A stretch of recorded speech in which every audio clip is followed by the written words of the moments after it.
আমার আপনার হেল্প লাগবে এবং আপনাকে আমার কিছু কথা জানানোর আছে। অবশ্যই ব্যাপারটা জানলে আপনার জন্য রিস্কি হয়ে যায়। যেই ব্যাপারে আমি বিপদে পড়তে পারি ওই ব্যাপার লয়ে আমি আপনারে হেল্প করতে যাবো কে? দেখুন, বুদ্ধি করে যদি চলেন আর একটু সতর্ক যদি থাকেন তাহলে এটা কোনো ব্যাপারই না।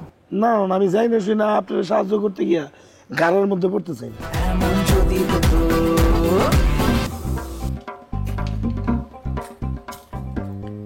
রাবেশ। খবিস? আপনি আমার খবিস করলেন কে?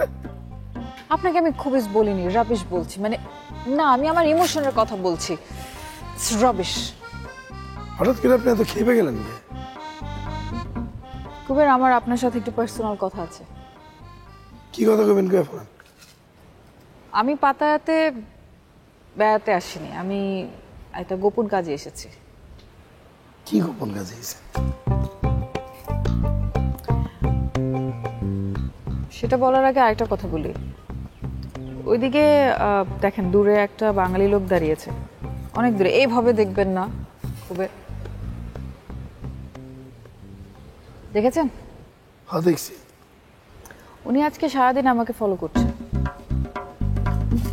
আমার ধারণা আমি কোনো বিপদে পড়তে যাচ্ছি। কি করতেছেন? চলেন তাহলে হেঁটে চলে যাই।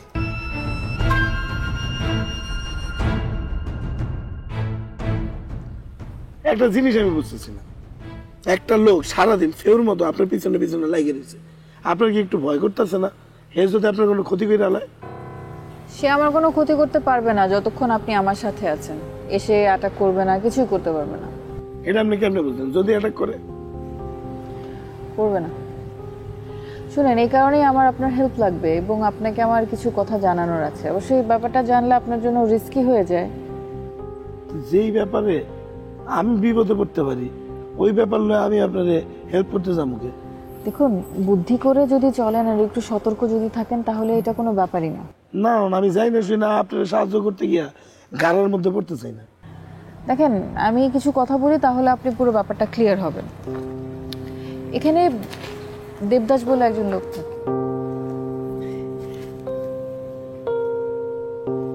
সরি, আপনার হাতটা এভাবে ধরলাম। আসলে ওই লোকটার সঙ্গে প্রিটেন্ড করতে হয়েছে আর কি।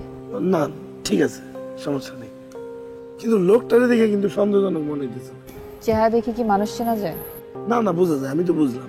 বুঝতে পারিনি। আমি আপনাকে দেবদাসের কথাটা বলি। ওই যে দেবদাসের গল্পটা একটু শেষ করে। দেবদাস আমার কাছে এসেছে তার ওয়াইফ মিসিং এর একটা কেস নিয়ে। সে চায় আমি এই কেসটা হ্যান্ডেল করি এবং তদন্ত করে বের করি আসলে কিভাবে তার ওয়াইফ মিসিং হয়েছে কিংবা কোথায় আছে। আর এই কেসটা একটু জটিল। এই জটিল কেসটা সলভ করার জন্য আপনার হেল্প আমার দরকার। জটিল মানে মানে দেবদাসের বউ নিখোঁজের ব্যাপারটা কিরকম জটিল বুঝিনি। দেবদাসের ওয়াইফের মিসিং এর ঘটনাটা আসলেই ভয়ঙ্কর। কিরকম ভয়ঙ্কর? এই পৈশাচিক, অমানবিক। ভাইজান, দেশি মনে হইতেছে। জি, বাংলাদেশি। ম্যাচ আছে নাকি? যে আমি তো বিড়ি সিগারেট খাই না। বিড়ি সিগারেট আমিও খাই না। তাহলে ম্যাচ দিয়ে কি করবেন? ওই কাল মাংস খাইছিলাম তো, দাঁতের মধ্যে মাংস ঢুকছে। মাংস খিলালের জন্য ম্যাচ খুঁজতেছি। না, আমার কাছে কোনো কাটি টাটি নাই। আমাকে দিন।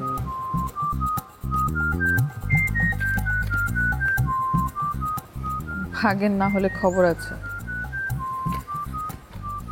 বলেছিলাম না, বিপদ আছে।